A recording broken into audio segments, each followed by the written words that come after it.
மன்னர் மட்டுமல்ல, மனதை வென்ற மன்னர். கலிங்க போரின் கொடுமையை பார்த்த பின் அவர் போரை விட்டார், அமைதியை தேர்ந்தெடுத்தார்.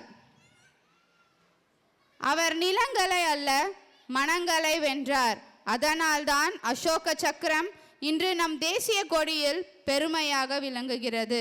உண்மையான வெற்றி போரில் அல்ல, மனித நேயத்தில் உள்ளது.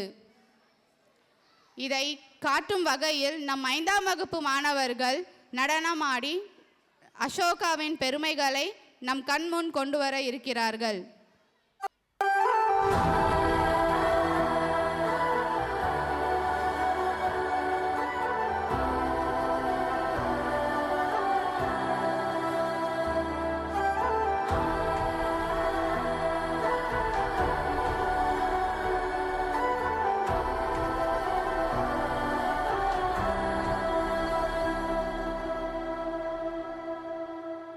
ஆயிரம் நீ மோகிலும் நீ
What an inspiring presentation of Ashoka's legacy of leadership. You beautifully showcase the values of peace, wisdom, and strong leadership taught by Ashoka.